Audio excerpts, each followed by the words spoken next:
Yuk, bersama FM Channel, tempatnya para orang-orang kaya yang gak punya waktu buat nonton film.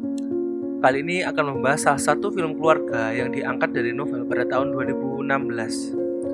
Oh iya, jangan lupa subscribe untuk mendukung channel ini. Langsung saja ke ceritanya. Film ini bercerita tentang sebuah keluarga yang ada di Bandung, yaitu keluarga Gunawan. Suatu hari, keluarga ini mendapat sebuah musibah, yaitu Pak Gunawan menderita penyakit kanker, di mana usianya sudah tidak akan lama lagi. Pak Gunawan yang menolak mati pada saat anak-anaknya masih butuh figur seorang bapak memiliki ide, yaitu dengan meninggalkan pesan-pesannya berupa video yang berguna untuk istri dan kedua anaknya, Satya dan Cakra, agar dapat melanjutkan hidup lebih baik walaupun Pak Gunawan sudah tiada. Mulai saat itu, keluarga ini memiliki sebuah kegiatan unik, yaitu menonton video bapaknya setiap hari Sabtu. Waktu berlalu begitu cepat.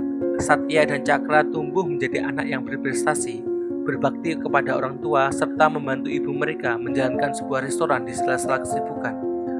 Hal ini tidak lepas dari bimbingan bapaknya melalui video yang ditonton setiap hari Sabtu. Suatu hari ketika ada seorang gadis bernama Risa datang di restoran, Satya jatuh hati pada pandangan pertama kepada gadis itu.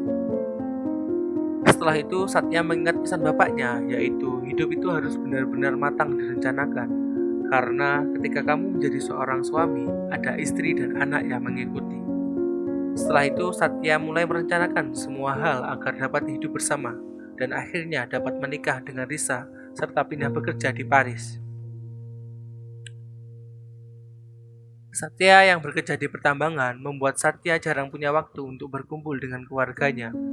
Satya yang terlalu fokus dengan tujuan-tujuan di masa depan, seperti mencari uang, membeli rumah, asuransi kesehatan, dan uang sekolah untuk anak-anaknya.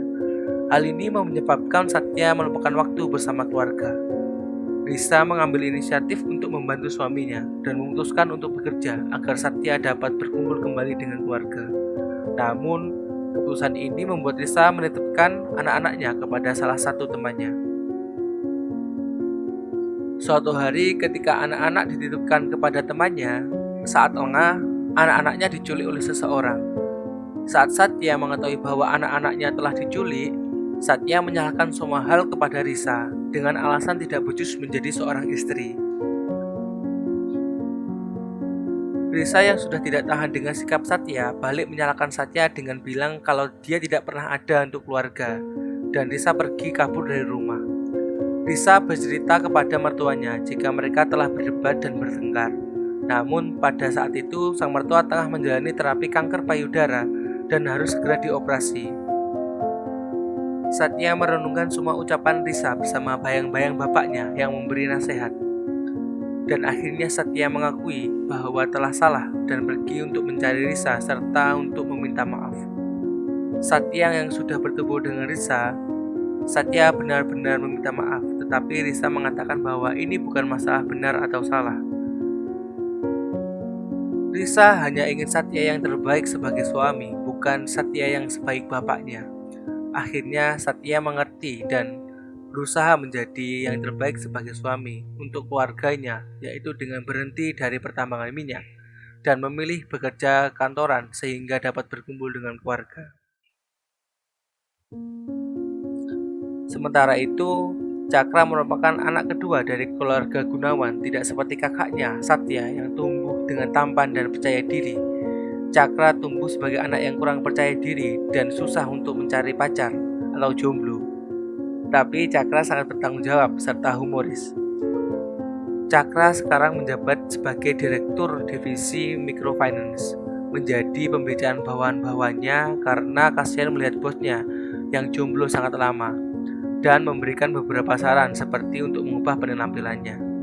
Namun, Cakra yang teringat dengan pesan bapaknya, yaitu ingat, nilai harga diri berasal dari hati, bukan dari apa yang kita pakai, membuat Cakra tidak jadi untuk mengubah penampilannya. Cakra yang selalu menyempatkan diri untuk sholat di sela-sela kesibukannya sering melihat sebuah sepatu perempuan yang selalu ada pada saat jam sholat. Sampai suatu saat ketika presentasi, Cakra melihat wanita bernama Ayu yang membuat dia salah tingkah. Biasa kalau sudah jomblo sangat lama, grogi saat PDKT awal-awal. Cakra yang jatuh hati kepada Ayu berusaha untuk mendapatkan hati Ayu, tapi dengan semua salting Cakra yang lucu malah membuat Ayu jadi ilfil. Tak pantang menyerah, berbagai cara Cakra sudah lakukan, salah satunya dengan mengajak makan siang. Ya walaupun diasingkan, diduakan lebih tepatnya. Namun usaha itu semuanya nggak berjalan secara lancar seperti yang diharapkan, dimana pada akhirnya setelah mencoba mendekati Ayu beberapa kali, akhirnya ditolak dengan alasan sudah diajak makan siang dengan orang lain, yaitu Salman, salah satu pimpinan direksi divisi lain. Cakra yang mengetahui itu merasa minder dan sudah tidak ada harapan karena Salman merupakan pria yang supel dan perhatian dengan Ayu. Beberapa waktu berlalu, Salman akhirnya menembak Ayu, namun Ayu belum memberikan jawabannya. Cakra mencoba menyatakan cintanya kepada Ayu, tetapi langsung ditolak. Ibu Gunawan yang sudah selesai dari terapi kanker sudah dapat pulang. Tak selang beberapa lama, Cakra yang pulang untuk menengok keadaan ibunya sedikit curiga dengan wajah ibunya yang terlihat pucat. Namun sang ibu dapat menyembunyikan keadaannya. Cakra terlihat sedikit galau. Ibunya menyadari dan ibunya menyarankan untuk dikenalkan dengan salah satu anak temannya yang bernama Retna. Awalnya Cakra menolak, namun pada akhirnya Cakra mau. Selang beberapa waktu, tiba-tiba ibu mendapati bahwa kankernya yang dulu sekarang muncul kembali. Namun sang ibu tetap berusaha untuk merahasiakan keadaannya agar tidak membuat repot kedua anaknya. Singkat cerita, Cakra dan anak teman ibunya akhirnya janjian untuk bertemu. Kagetnya ketika Cakra sampai di tempat itu, Ayu berada di lokasi yang sama. Cakra yang belum pernah bertemu dengan Ratna sedikit pamer kepada Ayu bahwa dia akan bertemu dengan wanita lain. Namun setelah ditelepon, Ratna yang diceritakan ibunya adalah Ayu, dan Ayu hanya tahu nama orang yang ingin bertemu dengannya adalah Saka. Jadi mereka sama-sama tidak tahu. Ayu bertanya kepada Cakra, kenapa bernama Saka? Sebaliknya, Cakra juga bertanya kenapa bernama Retna. Nama Saka merupakan nama kecil dari Cakra. Ketika kecil, Cakra yang cadel tidak bisa menyebutkan namanya dengan benar. Sedangkan Retna merupakan nama yang panjang Ayu, yaitu Ayu Retna Ningsih.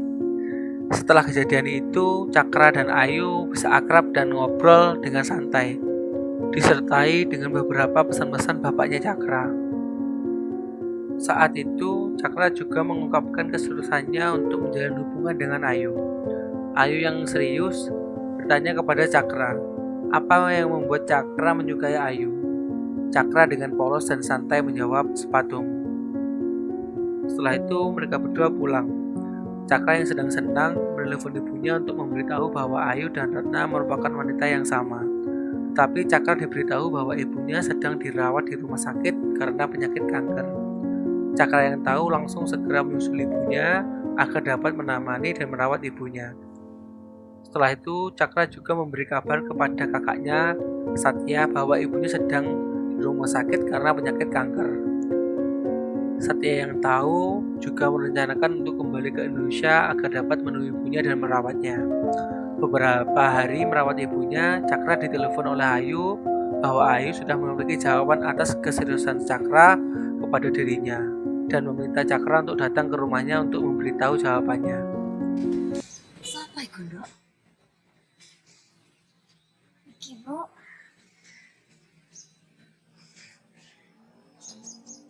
Pacarku.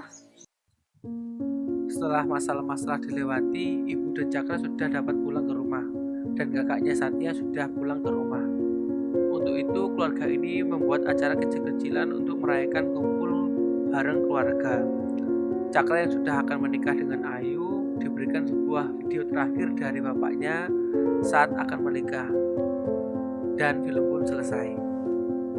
Terima kasih telah menonton video ini dan semoga dapat menghibur. Sekian dan sampai jumpa.